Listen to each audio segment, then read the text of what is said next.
Hello everyone, আমি দেবারতী আর আজ আমরা দুজনে বৃষ্টির মধ্যে বেরিয়ে পড়লাম এই যে এই খেলনা আর কেক নিতে। এইসব নিয়ে এখন বাড়ি ফিরছে আর অঝোরে বৃষ্টি হয়ে যাচ্ছিল সেই দিন। দিনটা ছিল 28শে জুলাই আর এই পুচকেটার জন্মদিন ছিল সেই দিন। যেমন প্রচণ্ড বদমাস তেমন আমাদের সকলের আদরের। এটা যে ছমছমি, এ শুধু পায়ে ছম ছম ছম ছম করে যাচ্ছে। কে এটা? আর এই কেকটা চিকুর জন্য নিয়ে যাওয়া হয়েছিল। Happy birthday to you, happy birthday, happy birthday, happy birthday to you. কাটো, দুজনে ধরো, দুজনে ধরো। খুদে মোমবাতি নেভাও। এটা নিবা দাও আগে। না নিয়ে দাও, দাও।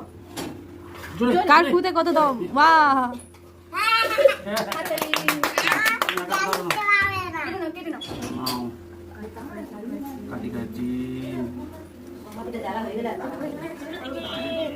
এখানে আমরা বসে গল্প করছি আর আমিও একটু ক্যায়াতি মেরে যাচ্ছিলাম। এবার তো পালা খাওয়া দাওয়ার। আজকের ভিডিওটা এখানেই শেষ করছি। Tata, by.